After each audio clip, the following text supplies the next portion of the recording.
Olá, meus irmãos e amigos, que bom a gente poder ter esse encontro quase que diário quando a gente compartilha a palavra de Deus. Tem sido realmente, eu creio, uma oportunidade especial. Como já falei em outras vezes, passada a quarentena, passado o período de distanciamento social, quando, pela graça e bondade de Deus, voltarmos aos nossos cultos presenciais, com as abençoadas aglomerações sem riscos de contaminação, eu já aceitei de Deus o desafio de permanecer nesse propósito, de compartilhar a palavra dele diariamente, concluindo naturalmente esse projeto, que são as meditações no livro dos Salmos. Hoje a gente vai para o Salmo número 45. São 150 salmos, faltarão 105 para nós concluirmos essa etapa, e eu creio que até lá Deus nos apresentará outro livro, outros temas, outros assuntos para nós compartilharmos a palavra. Eu me recordo que no início da quarentena, que para nós aqui da Congregação Batista da Pio da Barra, em Duque de Caxias, nós começamos no dia 22 de março. De lá para cá, nós não tivemos mais nenhum culto presencial. Mas também, de lá para cá, comecei a compartilhar a palavra de Deus, tanto nos cultos dominicais, manhã e noite, quanto nas reflexões e meditações. Naquela ocasião, os temas eram variados, os temas eram diversos. Eu me recordo que um dos primeiros temas que compartilhei foi sobre o livro de Atos, capítulo 28, versos 30 e 31. E eu me lembro que o tema que eu falei foi o seguinte: da casa para o mundo. Isso mesmo, da casa para o mundo. Por quê? Porque naquele texto a Bíblia fala que Paulo esteve preso por 2 anos na cidade de Roma. Ele tinha saído de Jerusalém sob acusação, partiu para Cesareia de Filipe, foi ouvido por reis, foi ouvido por governadores, e por ter apelado para César, então foi obrigado a ir para Roma para se defender diante do imperador, já que se ele voltasse para Jerusalém, conforme o desejo dos seus acusadores, ele sofreria uma emboscada e seria morto. Ciente disso, ciente dessa armadilha criada pelos seus inimigos judeus, incrédulos, então ele apelou para César. E então diz a Bíblia que ele esteve em Roma e no devido momento foi apresentado ao imperador. E então na vida de Paulo se cumpriu o que Jesus havia falado sobre ele em Atos capítulo 9. Jesus falou para Ananias: este homem é um vaso escolhido para falar a respeito de mim diante de tantos, de reis, de príncipes e assim por diante. De fato, Paulo se tornou uma referência da obra de evangelização no mundo daquela época. Ele pregou a centenas, milhares de pessoas. Só para vocês terem uma ideia, ele esteve preso 4 vezes, e em uma dessas prisões ele disse: e eu estive pregando a toda a guarda pretoriana, que era o corpo de elite do Império Romano. Paulo era considerado uma pessoa tão perigosa pelas suas falas, pela sua pregação, pela sua ousadia e determinação em pregar o evangelho, mas também ele era uma pessoa tão perseguida que ele foi colocado numa prisão, não digo especial, mas numa prisão que evitasse qualquer dano a ele, mas sobretudo que tentasse evitar qualquer fuga dele. Então, segundo os estudiosos, Paulo muitas vezes ficou preso em situações mais críticas, com 4 soldados à sua disposição em determinados períodos do dia. Ele ficava preso dentro de uma cela, havia um tronco nessa cela, no meio da cela, podemos imaginar assim, e ele era acorrentado a esse tronco por uma corrente, obviamente. E 2 soldados romanos eram ligados a ele para que, caso ele tentasse romper as correntes, os guardas pudessem impedi-lo de fuga. Além dos 2 guardas que ficavam com ele dentro da cela, haviam 2 guardas do lado de fora da cela, ou seja, em cada turno de horas, não sei se eram 2, 3 horas por turno, mas esses homens, soldados, praticamente foram obrigados a ouvir a pregação do Evangelho, uma vez que dali não podiam sair até cumprir a sua obrigação de vigias. Pois bem, Paulo, agora nesse estágio de Atos capítulo 28, ele é levado preso sob custódia e na casa que lhe é permitido alugar, ele tem um soldado também que o vigia, que o acompanha constantemente. E então diz a Bíblia em Atos capítulo 28, do versos 30 a 31, que daquele período em que ficou preso em Roma, Paulo recebeu visitas, foi autorizado a receber visitas de amigos e conhecidos, de irmãos em Cristo, e também ele pregava a palavra. E aí o texto que eu quero destacar é que o final do livro 28, ou melhor, o final de Atos, capítulo 28, a Bíblia diz assim: e a palavra de Deus era pregada sem impedimento algum. Que bênção! De Paulo ao Evangelho foi espalhado, ou seja, a partir da pregação de Paulo, o Evangelho se espalhou. Claro que outros apóstolos e outros servos de Deus também cumpriram o seu papel, mas Paulo, em particular, por ser poliglota, por ser um judeu, também cidadão romano, e com tantos privilégios, um homem que serviu a Deus, embora não soubesse no início qual era a sua missão. Ele era foi membro do Supremo Tribunal Judaico, o Sinédrio, mas Deus o salvou e ele então passou a servir a Deus diante de tudo aquilo que ele estava vivenciando. Então ele foi um portador e um porta-voz da palavra de Deus. E hoje não é diferente. Quantas pessoas de suas casas estão, através de um pequeno celular como esse, estão pregando a palavra para o mundo todo? Porque quem ouve, quem é tocado, quem é edificado por essa palavra, repercute, compartilha, indica, porque o objetivo não é o nome do pregador ficar em evidência. O objetivo é que o Evangelho fique realmente marcado no coração das pessoas. Esse é o nosso objetivo. A obra não se exalta, a obra exalta o seu autor. Eu sou apenas parte dessa obra. Muitos outros obreiros estão fazendo isso que eu estou aqui comunicando. Por quê? Porque todos desejamos que todos conheçam o Evangelho e sejam salvos em Cristo Jesus. Muito bem, então o Salmo 45, que é o Salmo do dia hoje, diz assim, na verdade vou fazer até uma observação. Esse Salmo, por incrível que pareça, fala de um casamento real. Isso mesmo, um casamento real. Se você ler todo o Salmo, e nós não vamos ler todo em função do tempo, mas se você ler todos os seus 17 versículos, você vai ver que a estrutura, a narrativa, fala de um casamento de um rei. Mas também é um salmo profético. Por quê? Porque de alguma forma aponta para a relação entre Jesus e a sua igreja. Então vamos acompanhar essa narrativa e extrair lições para a vida de cada um de nós. O salmo começa com as seguintes palavras: com o coração vibrando de boas palavras, recito os meus versos em honra ao rei. Seja a minha língua como a pena de um hábil escritor. Então o salmo já começa, e aqui quem escreveu o salmo não foi Davi. Na verdade, segundo alguns, foram os coraitas, que eram descendentes de Coré, e eles eram músicos que compunham o grupo de pessoas que adoravam a Deus na casa do Senhor. Então esses aqui, escritores do salmo, diz assim, não, de um modo coletivo: com o coração vibrando de boas palavras, recito os meus versos em honra ao rei. Aqui há um reconhecimento. Toda autoridade, segundo a Bíblia, foi instituída por Deus. Toda autoridade. Mas e os ditadores? E os maus? E os perversos? Calma. Toda autoridade foi estabelecida por Deus. Não quer dizer que aquela autoridade que está praticando aquilo que é errado tem a aprovação de Deus. É diferente. Todo pai, toda mãe, todo casal, homem e mulher que se amam e se casam e fazem parte daquilo que Deus instituiu. O casamento é uma instituição divina, no sentido de que Deus criou, Deus estabeleceu, Deus criou Adão e Eva e estabeleceu o casamento como propósito para o bem do homem, para a felicidade do casal, para a realização como homem e mulher e também para a perpetuação da vida sobre a face da terra.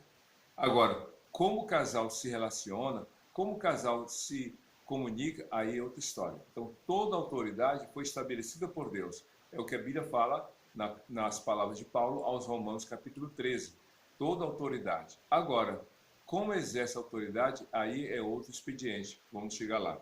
Então, diz o texto aqui que o escritor do Salmo 45 diz: o meu coração vibra, né, está vibrando de boas palavras para o rei. Tem gente que amaldiçoa os governantes, tem gente que fala mal dos governantes municipais, estaduais e até do governo federal. Nós temos que reconhecer as autoridades. Não significa, ao reconhecer a autoridade, ser concordar com erros, com desatinos, com atitudes equivocadas. Não. O respeito é uma coisa, concordar com o erro é outra coisa. Nós temos que respeitar, assim como o filho deve obedecer ao pai, deve obedecer a filha à sua mãe, reconhecer a autoridade. Se os pais erram, eles vão prestar contas a Deus. Mas cabe ao filho, cabe à filha realmente obedecer. E aqui nós temos que reconhecer as autoridades e realmente clamar por eles diante de Deus.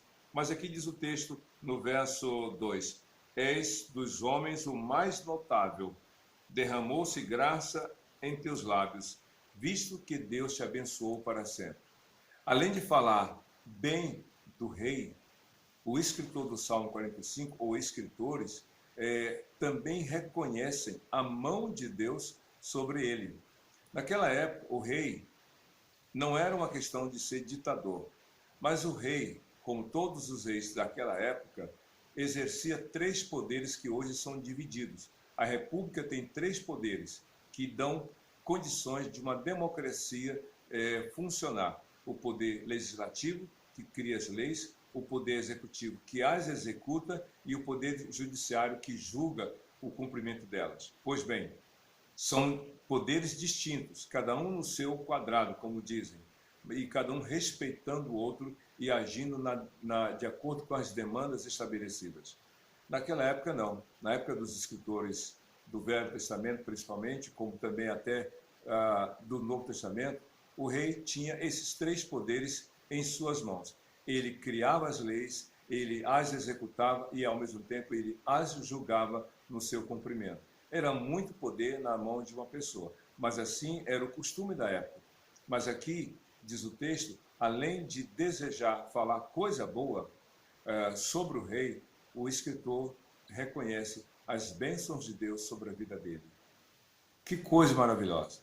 Nós temos que orar para que Deus tenha misericórdia daqueles que nos governam, porque se governarem mal, nós seremos realmente os que vão sofrer as consequências. Mas se governarem bem, nós também iremos ser abençoados em seus resultados. Agora diz aqui no verso 3 do Salmo 45: Prende a espada à cintura, ó poderoso, cobre-te de esplendor e majestade. Na tua majestade cavalga vitoriosamente pela verdade, pela misericórdia e pela justiça. Que a tua mão direita realize feitos gloriosos. Coisa muito interessante, porque aqui, além de reconhecer que o rei é uma pessoa digna, que o rei é uma pessoa abençoada, o escritor coloca o rei, reconhece que o rei é vitorioso. Vitorioso nas lutas, nas batalhas. Mas diz o texto aqui: na tua majestade, verso 4 do Salmo 45, na tua majestade cavalga vitoriosamente. Mas aí como? Qual é a razão dessa vitória? Ou qual é a base dessa vitória? Quais são os meios que o rei usa para obter a vitória tão desejada? Aí ele fala: pela verdade, pela misericórdia e pela justiça. Ninguém vence por muito tempo e usufrui por muito tempo de uma vitória se ela foi conquistada na base da mentira. Toda vitória conquistada, todo sucesso conquistado pela mentira, pela falsidade, pelo engano, pela traição, não dura para sempre. E o seu resultado tem um gosto amargo. Por isso é que só tem paz quem vence pela verdade. Paulo fala isso em 2 Coríntios 13, versículo 8, porque nada temos contra a verdade, só a favor dela. E aí diz assim: pela misericórdia. O rei, além de ser verdadeiro, o rei deveria exercer o seu reinado, a sua monarquia, como também os seus embates, usando de misericórdia. Misericórdia é sentir a dor do outro. Misericórdia é empatia, é saber realmente em que condição está o outro. Misericórdia é ter compaixão. Um ditador não tem compaixão. Um ditador não tem realmente empatia. Uma pessoa que tem um coração endurecido, que não teme a Deus, não respeita o próximo. Ao contrário, tira do próximo o quanto puder. O rei misericordioso tem compaixão. Tem compaixão. Lembra em Mateus capítulo 18, a parábola que Cristo contou? A parábola é o seguinte: um rei fez um levantamento do seu império e descobriu que um homem, um dos seus servos, lhe devia 10.000 talentos. Sabe o que são 10.000 talentos? Vou fazer uma conta rápida para você. Um talento era equivalente a 6.000 denários. 6.000 denários. Um denário era equivalente à diária de um trabalhador. Pegue o salário mensal, vamos supor R$1.000, divida por 30. Quanto será a diária? Você já sabe esse valor. Pois bem, esse rei sabia que um homem lhe devia 60 milhões de dias de trabalho. Ou seja, quantos anos esse homem deveria trabalhar de graça para pagar a dívida que ele tinha para o seu senhor? Muito. Era incontável. Era impagável essa dívida. Quando o rei descobriu, chamou o servo: olha, você me deve 10.000 talentos. 10.000 talentos vezes 6.000, 60 milhões de dias você me deve. Sabe o que o homem disse? Tenha compaixão. É tipo assim, me dê um tempo que eu vou pagar. Como? O rei deve ter rido. Você não vai pagar nunca. Quer saber? Eu vou te perdoar. Movido de compaixão, o perdoou. Isso que é misericórdia. É um rei que não é tirano, que não coloca os demais como seus serviçais, mas que age com bondade, amor e justiça. É isso que diz o texto: pela misericórdia e pela justiça. Um rei que permanece, que quer perdurar no trono, mas reconhecidamente aprovado por Deus e pela população, é aquele que age com justiça, pela verdade, pela misericórdia e pela justiça. Tu tens vencido pela misericórdia, pela verdade e pela justiça. E aqui isso nos reporta ao Senhor Jesus.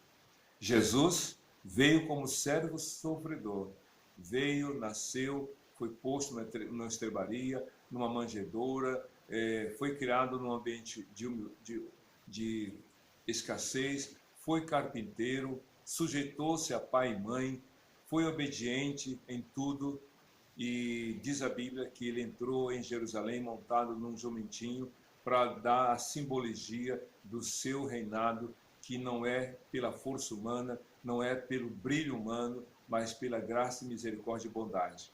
Pois bem, ele virá uma segunda vez, e quando ele vier, ele será reconhecido como Rei dos Reis e Senhor dos Senhores. Mas em todo o seu ministério e em toda a sua existência, que ele é eterno, ele sempre agiu com a verdade, com misericórdia e com a justiça. Mas o texto avança, diz aqui nos versos 5 em diante do Salmo número 45. Tuas flechas afiadas atingem o coração dos inimigos do rei. Debaixo dos teus pés caem nações. E aí diz o texto, verso 6. O teu trono, ó Deus, subsiste para todo sempre. Cetro de justiça é o cetro do teu reino. Amas a tua justiça, ou melhor, amas a justiça e odeias a iniquidade. Por isso Deus, o teu Deus, escolheu-te entre os teus companheiros, ungindo-te com óleo de alegria. O texto usa uma linguagem muito tanto, parece que ele faz uma mistura de declarações. Porque de uma forma ou de outra, ele está falando para o rei, sobre o rei, terreno, de carne e osso, mas de um modo indireto está falando sobre Jesus. O teu trono, ó Deus, subsiste para todo sempre. Cetro de justiça é o cetro do teu reino. Ele não está falando de um rei terreno? Sim. Mas também ele reconhece que sobre o rei terreno há um rei maior. Há um rei todo-poderoso, o próprio Deus. Porque quando fala de cetro, o que é cetro? O cetro é aquele cajado. Sim, vamos imaginar numa comparação. O pastor tem o cajado. O cajado era aquela vara com uma curva na ponta que ele usava não só para se apoiar, mas sobretudo para trazer de volta a ovelha perdida para protegê-la no meio de um caminho que conduzia para o pasto. Pois bem, o pastor usava o cajado, o rei usa o cetro. Diferentemente do cajado, o cetro é símbolo de poder, de autoridade, de mando, de comando. Pois bem, Deus é o Senhor soberano, o Rei absoluto sobre os céus e a terra. Diz o texto: o teu trono é o cetro do teu reino. Amas a justiça e odeias a iniquidade. Deus é esse que odeia a injustiça, que odeia a iniquidade, mas que tem prazer em cumprir a sua justiça. E aí diz o texto, a partir do verso 8: todas as tuas vestes exalam aroma de mirra, aloés e cássia. Nos palácios adornados de marfim, ressoam os instrumentos de corda que te alegram. Aqui já está falando do palácio.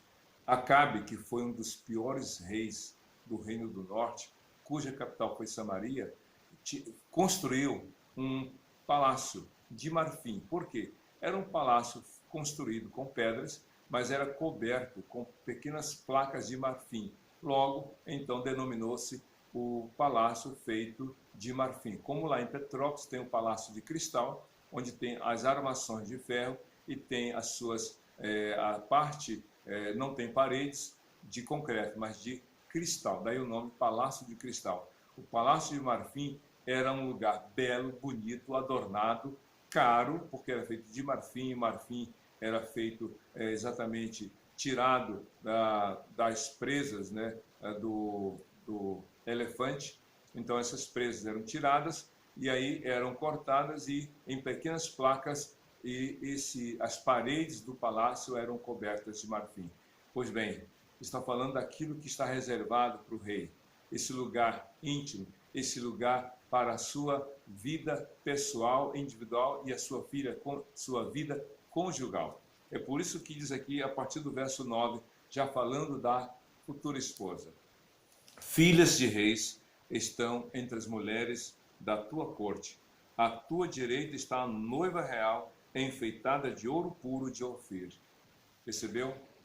O rei está se preparando para o casamento e a noiva está sendo preparada para tal. Está sendo preparada. E aí há um elogio: à tua direita está a noiva real, enfeitada de ouro puro de Ofir. O ouro, como vocês já sabem, tem essa característica. Quando se fala de quilates de ouro, não está falando de peso, porque quilates de diamante tem a ver com peso. Cada grama tem um certo peso, ou cada quilate é uma certa quantidade de grama, é um certo peso de grama. Pois bem, enquanto que o quilate nas pedras preciosas tem a ver com o peso, no caso do ouro tem a ver com a pureza. Um ouro de 18 quilates, que é o que a gente mais vê no comércio, é um ouro que tem 18 partes de ouro e 6 partes de outros metais, também preciosos. Mas o ouro de 24 quilates é um ouro que tem 100% de pureza, 99,99% de pureza. E o ouro de Ofir, segundo os historiadores, era um ouro mais puro que existia na época e era um dos mais caros, mais requisitados e mais caros. E uma mulher preparada para o casamento, enfeitada com ouro puro de Ofir, então se imagina. Realmente, o amor do rei para com a sua esposa ou futura esposa era expressado, era manifesto através de ações, e uma delas era adornar, dar o melhor para a sua futura esposa. Você ama a sua esposa? Dê o melhor para ela. Ainda que você não tenha ouro nem prata, como Pedro falou para aquele cego lá em Atos capítulo 3, dê o melhor que você tem. E o melhor que Pedro e João tinham, eles disseram para o mendigo: não temos ouro nem prata, mas o que temos nós te damos. Em nome de Jesus te levanta. Foi o que eles tinham, e era o melhor do que ouro e prata. Dê o melhor para a sua esposa, dê o melhor para o seu marido, dê o melhor para os seus filhos, dê o melhor para os seus pais, aquilo que vem de Deus para você e para eles também. Diz aqui o verso 10: ouça, ó filha, considere e incline os seus ouvidos, esqueça o seu povo e a casa paterna. Ou seja, vai casar, então você se desvincula. Depois, até o casamento, até antes do casamento, a sua primeira família são seus pais, são seus avós, são seus irmãos ali naquele ambiente familiar. Depois do casamento, a sua primeira família será o seu marido, será a sua esposa. Deixa tudo. Por isso que a Bíblia diz em Gênesis capítulo 2, verso 24. Por isso deixará o homem pai e mãe e se unirá à sua mulher e serão dois uma só carne. É isso que é casamento. O noivo, o rei, estava preparado, havia vencido muitas batalhas, estava com a sua casa, o palácio adornado, construído, totalmente pronto, e agora era a vez da noiva se preparar. Vai casar? Quer casar? Então se prepare. Se prepare dentro de casa, mas veja como está se preparando também seu futuro cônjuge. Como é que ele se relaciona com seus pais? Como é que ele lida com as adversidades, os problemas? Porque se ele grita com seus pais, com os pais dele, vai gritar com você. Se ele ama os pais dele, vai amar você. Se ele maltrata os pais dele, ele vai maltratar você. Não tem jeito. A escola para o casamento é a família de onde a pessoa vem. Por isso que a gente tem que estar atento. Veja só aqui o verso 13 do Salmo 45. Cheia de esplendor está a princesa em seus aposentos. Com vestes enfeitadas de ouro, em roupas bordadas, é conduzida ao rei, acompanhada de um cortejo de virgens. São levadas à tua presença. Isso nos faz lembrar aquela parábola que Cristo contou sobre o casamento. Em Mateus capítulo 25, ele conta a parábola das 10 virgens. As 10 virgens faziam parte do cortejo que iam à casa do rei acompanhá-lo, ou melhor, à casa do noivo, acompanhá-lo até a casa da noiva. Então, diz na parábola contada por Jesus que as 10 virgens estavam esperando a chegada do noivo. Só que 5 eram prudentes e 5 imprudentes. As 5 prudentes levaram suas lamparinas acesas, mas uma quantidade extra de óleo. As imprudentes levaram apenas a lamparina acesa, cada uma delas, mas não levaram óleo extra. Como o noivo estava demorando a chegar, então chegou o momento em que as lâmpadas se apagaram, das 10. Por quê? Houve um tempo, uma demora, entre aspas. E aí, o que fizeram as 5 prudentes? Como levavam óleo extra, colocaram esse óleo extra nas suas lamparinas, nos seus candeeiros, e mantiveram as lâmpadas acesas. Mas as 5 imprudentes disseram: por favor, amigas, divida um pouco desse azeite para nós colocarmos em nossas lamparinas. As 5 prudentes não. Nós nos precavemos, nós nos preparamos para essa possibilidade. Vão vocês e vão comprar óleo extra para a lâmpada de vocês, porque se dividirmos, faltará para vocês e para nós também. E aí, as 5 imprudentes saíram e foram comprar azeite. Nesse momento de saída, alguém gritou, à meia-noite, chegou o noivo. E aí, quando o noivo chegou, as 5 prudentes, com as suas lâmpadas acesas, entraram na casa do noivo para esperar o momento em que sairiam em cortejo para a casa da noiva. Quando entraram as 5 virgens prudentes para o cortejo do casamento, a porta foi fechada. Quando, nesse momento, chegaram as 5 jovens imprudentes com as suas lâmpadas acesas, porque foram buscar óleo extra. E bateram na porta, bateram, abra-nos, nós queremos fazer parte dessa festa. E o noivo disse, não conheço vocês, podem ir embora. Sabe que ele está falando isso? Sobre a questão de estarmos preparados para a segunda vinda. Ele virá. Não sejamos imprudentes, mas que mantenhamos a nossa lâmpada acesa, para que assim estejamos prontos quando ele disser o momento. Mas então diz o texto, o verso 15, com alegria e exultação são conduzidas ao palácio do rei. E aí é o casamento. O casamento que é feito, preparado, de acordo com aquilo que se esperava. Um casamento real. O noivo está pronto, a casa está pronta, a noiva é preparada e ela segue com as suas amigas para a casa do rei. Tudo acontecendo no devido momento, conforme, entre aspas, o protocolo. Jesus virá uma segunda vez e ele está preparando a sua igreja como noiva, preparando para aquele dia do casamento que vai acontecer na presença de Deus, na glória celestial. E aí então termina o Salmo 45, as 2 palavras que eu vou ler, versos 16 e 17. Os teus filhos ocuparão o trono dos teus pais, por toda a terra os farás príncipes. Perpetue, ou melhor, perpetuarei a tua lembrança por todas as gerações. Por isso as nações te louvarão para todo sempre. Amém. Para todo sempre. Deus realmente deseja o melhor para nós. Naquela ocasião do Salmo 45, era o casamento real e os filhos desse casamento seriam abençoados. Deus quer abençoar a sua vida, Deus quer abençoar a vida do seu cônjuge, Deus quer abençoar os filhos se você os tem, mas Deus quer que todos sejam abençoados pela confiança nele. Confie em Jesus e seja feliz hoje para todo sempre. Amém, amém. Deus te abençoe.